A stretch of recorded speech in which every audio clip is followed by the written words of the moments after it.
We've done our pre-ride checks every day. We've been safe and legal all week. Weekends come, bike's a little bit dirty, and we now need to use the same mnemonic: bolts, brakes, oil, lights, tyre, steering, and do our maintenance checks. See what may or may not be wearing out on the machine. First of all, the bucket of soapy water. Always good to have it clean before you have a more detailed look. You stay cleaner and it's easier to see what may or may not be wearing. B for brakes then. We need to check the brake pad level, that's either side of the disc, and we need to check the condition of the disc. There will be a notch or a groove on most brake pads, which is a wear indicator.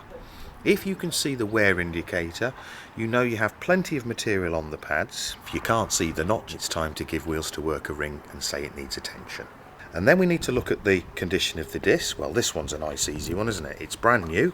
Worn would be slight grooving to the disc. Perhaps a little bit of a lip in this area, but not too much. If you're not sure, you can always ask. We need to check the security of the joint here to make sure that there's no brake fluid leaving the joint and that the hose is in good condition.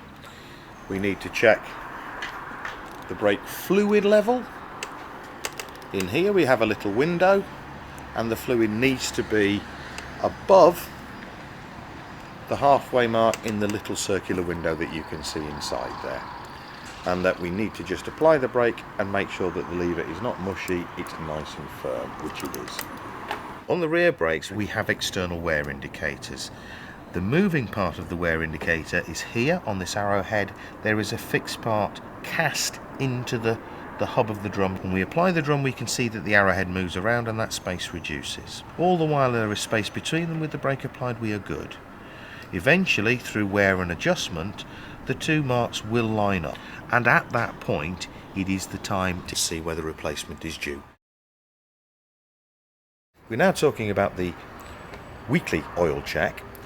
We have talked about the oil check as a pre-ride check, but that would mainly be with a new engine. Once the oil consumption is settled in with the passing a few miles, then a weekly check is probably more appropriate.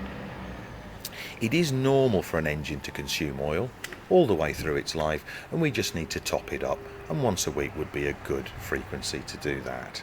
It is very, very easy to tell when an engine has died due to oil starvation or a lack of oil. There is lots of physical evidence, so let's be nice to our engines, keep them topped up with oil and give them a long, healthy life. So it's time to do our lights check again. We don't need the engine running to check the indicators. Left front, left rear, right front, right rear.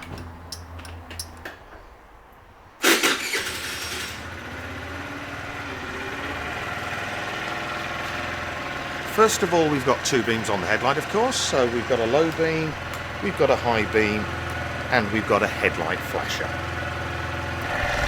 We can see we have a tail light, we also have a brake light on the rear brake, and a brake light on the front brake.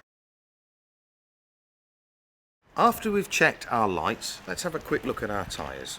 Under the seat, on a sticker, we have the front tyre pressure in pounds per square inch at 23.2, 1.6 bar, the rear 26.1 or 1.8 bar, and that is the manufacturer recommended levels. You will find a tyre pressure on the sidewall of a tyre.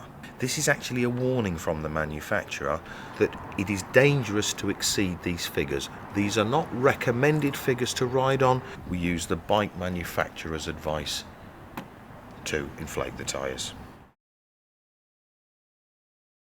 A final check then would be steering and suspension. So left, I can hear the lock stop knocking. Right, same again, and we've got a nice smooth non-gritty action, so I'm happy with the steering. Suspension. We need now to take the bike off the stand. To check the suspension action, we're going to do a bounce test. We're going to apply the front brake, push down, and then take our weight off and let the weight of the bike return through the suspension. We're looking for a nice controlled movement, down, up and stopping. Your visual clue for a worn out suspension seal would be a tide mark towards the top of the suspension travel, because as the suspension moves up and down, any oil that may be leaving gets left and there's a dirty ring around the top of the fork leg. If you've been riding your bike in the wet, that ring might be dirt, so all you do, either with a cloth or your finger carefully, is just run across the tide mark and check to see if it's dirt or it's oil. In this case it's oil. This bike needs a new front fork seal.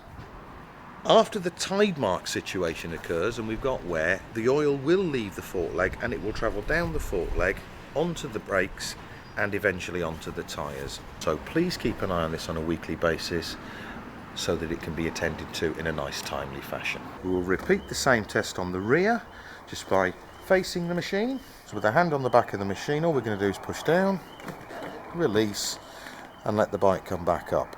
Again, the action needs to be smoothly down, back to return, and then nice controlled staying still.